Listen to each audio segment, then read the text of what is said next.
Hey there, c4103 here. Welcome to my studio. Here's where I record drum parts, play song requests, perform live looped original jams using Ableton, and more. Today I'm going to give you an overview of my drum kit and the way I mic it. These are my drums. They're Yamaha Tour Customs with a few modifications.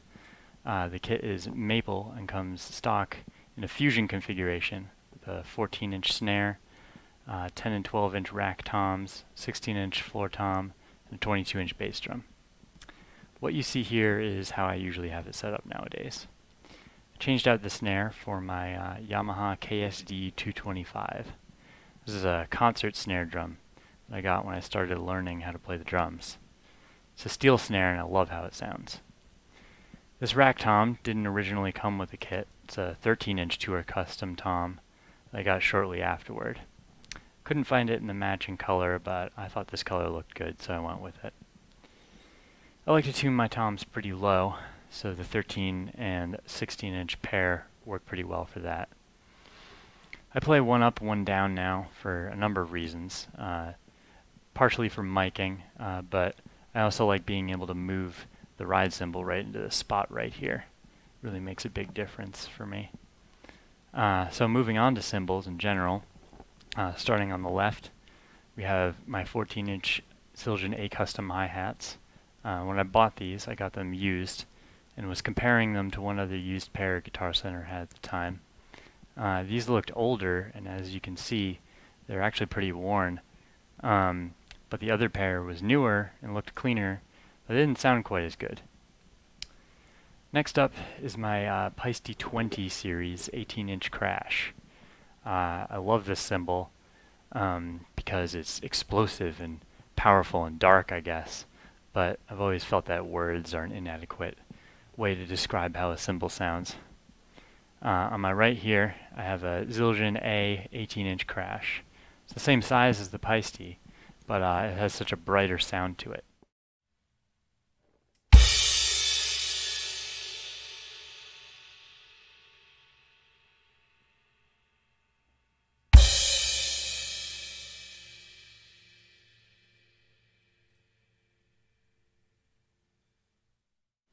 This is my A. Armand ride by Zildjian. My favorite part about this cymbal is the bell sound. It sounds great and really cuts through the mix. You can get a great ride sound out of it when you hit it lightly, but it's also very crashable.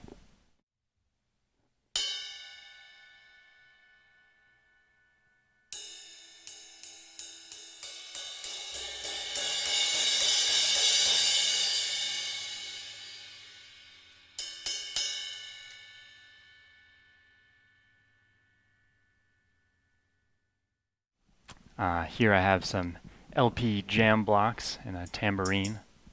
The mount is actually made from two broken cymbal arms.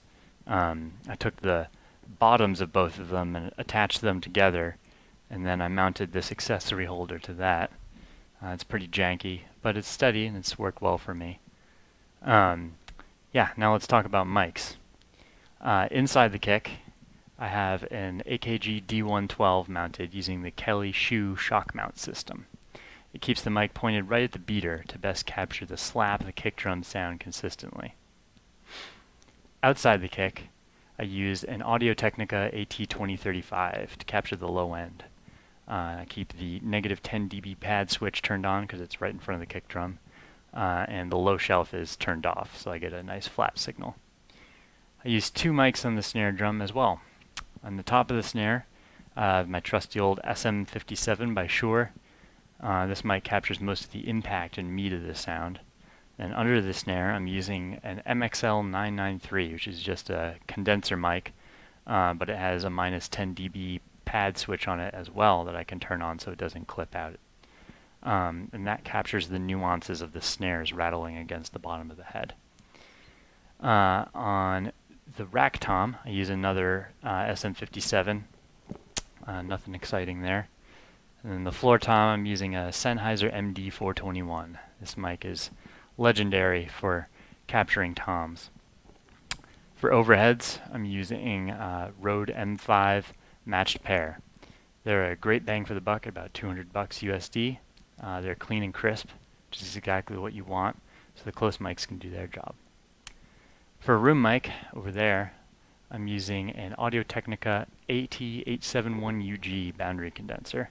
It's a mic normally meant for conference rooms, but does a great job of picking up the whole room.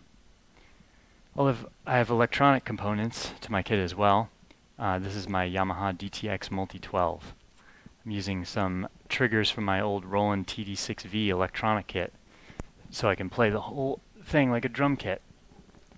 I use the MIDI functionality to connect to Ableton Live, where I run addictive drums as well as control clip recording and transport controls within Live.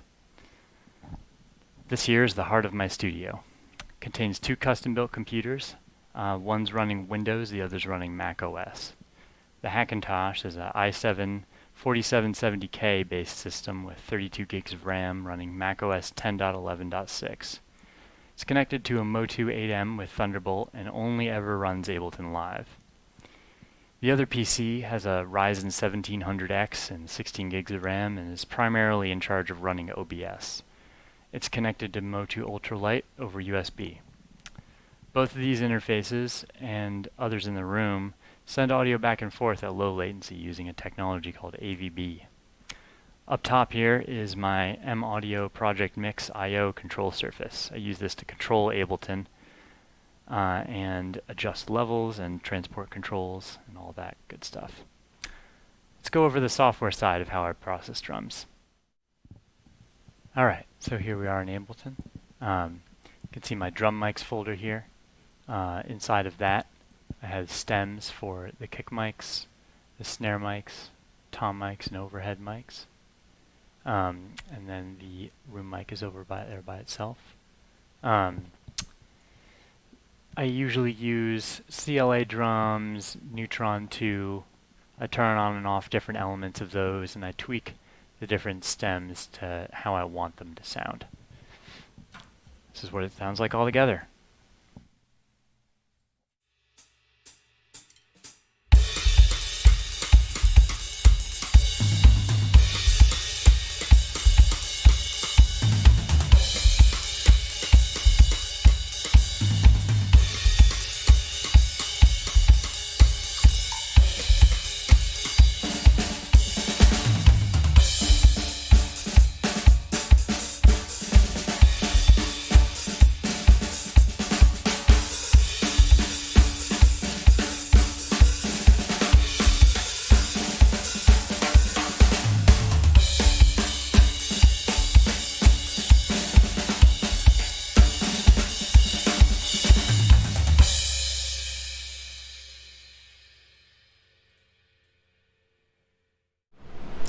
Cool, so thanks for watching. This type of video is new for me, so apologize if it's a little rough around the edges. I have more videos planned.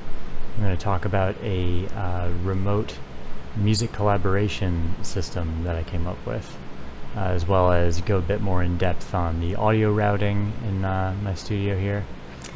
And yeah, hit the subscribe button if you'd like to see more, and we'll see you next time.